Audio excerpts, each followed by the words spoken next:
So what constitutes a religion? So that's a great question. Yeah. And Are there we like don't- bullet right, points that you can distill it down Sure. to? Sure. So let's talk about what constitutes a religion from the matter of law. Okay? The Supreme Court, believe it or not, has never really addressed the issue. Right? They've looked at it a few times, and at their most expansive, which was during the Vietnam War, you had a number of conscientious objectors. Those are the people who said, "Oh, I can't be drafted.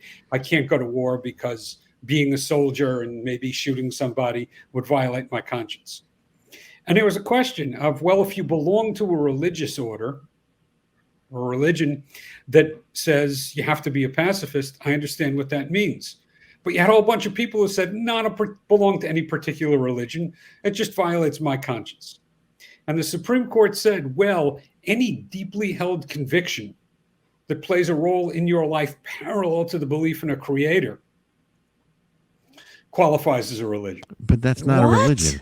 Well, that was the Supreme Court at its most expansive. That was the Warren Court, was it not? I was going to say, who was on the Supreme Court? Then they backed away from that a little. But when it comes to asking what is it a religion in terms of imposing a religion, nobody knows. Now, there's an interesting thing, which is if you look at religions around the world and throughout history, they're much broader than what we usually think of as religion. And this wait. Explain that. What is it? Yeah. What is it when you say broader? What does that mean? So this is a weirdness of the Western world. If you go to, say, an Islamic country, or you go to Muslim world, there is no line where people say, "Oh, well, that's the Islamic religion. Those guys over there praying, that's the Islamic religion." But this restaurant that doesn't serve alcohol, that's just culture. Right? The lines between religion and culture and lifestyle and way of life are very blurry. It's as opposed to the separation of church and state here. Well, that's right, and that's because we have this really weird, and when I say weird, I mean it is the exception among global cultures. Western culture, Christendom, really. Out of Europe, came up with this idea that you can partition out religion. And you can say, okay, well, religion is how you worship, right? It's the words, it's which house of worship you go to.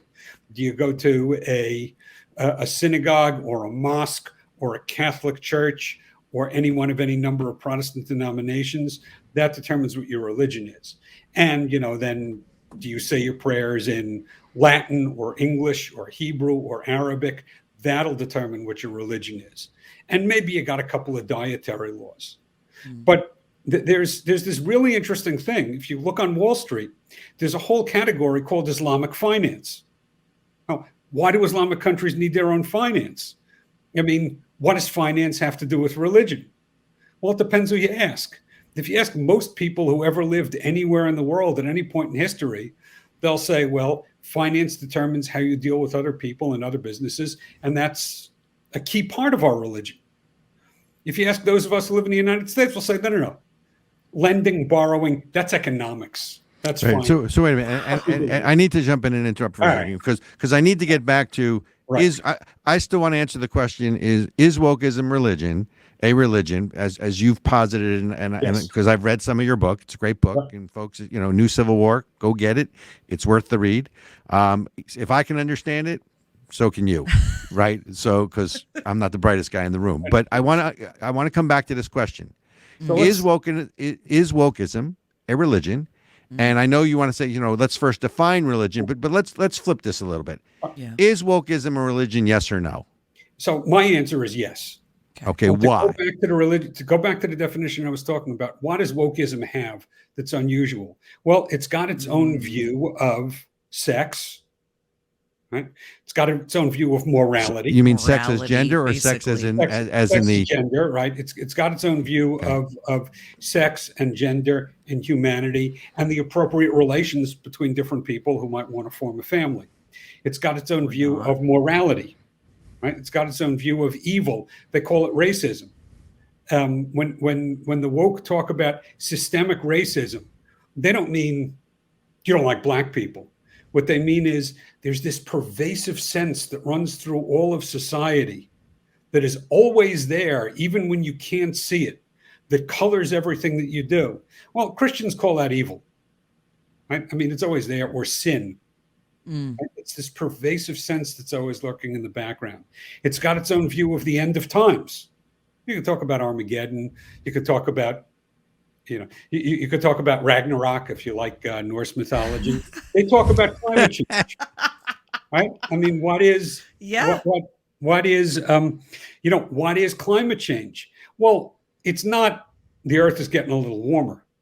Right? That's the science of climate change. No. When the woke talk about climate change, they have this idea that we are living out of harmony with nature. End times. It's like the book of Revelation. Oh my God.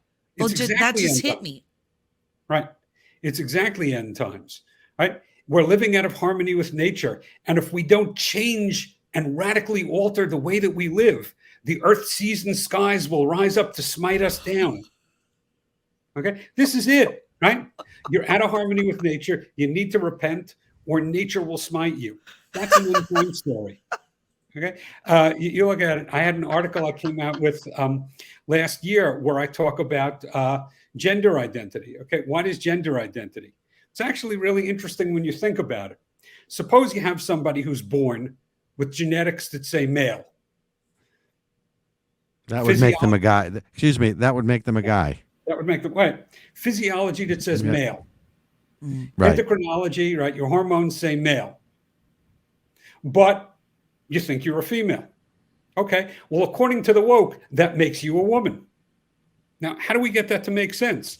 Well, you could say, well, what we have here is a crazy man, but that's not what they say. Right? That might be what you believe. It might be what I believe. It's not what they believe, because they belong to a different religion. So what do they believe? Is this like a caterpillar shedding its skin or something? No, like no, you were no, born? No. I am. The other thing that you forgot is or the caterpillar going into a butterfly? What? I was originally a computer scientist. So let's think about what's going on in this brain that's a computer. Okay. I've got genetics and physiology and hormones that say male. But my brain correctly perceives that I'm a female. What's going on here? Well, there has to be some other signal going into the brain. How do you know it's the brain? How do you know? Are we measuring brain waves now? Well, wait. Well, because it's what you say and what you express. All right. No. Well, excuse me. I have to interrupt you, Bruce. As I've told Ericka, I identify as a black lesbian who lives in San Francisco because I want some of the reparations money. Right. And here's the thing. I just had to put that out there. Wait. If they were talking about something observable and testable, we could actually discuss it and have a rational discussion. But they're not. With these people? There's nothing when somebody comes in who, for all intents and purposes, appears to be male, but declares themselves female, and the woke conclude this is truly a woman.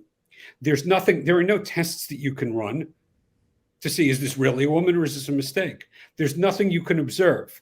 You can always have them take off their clothes. No, not according to their religion. No, this is religion. Okay.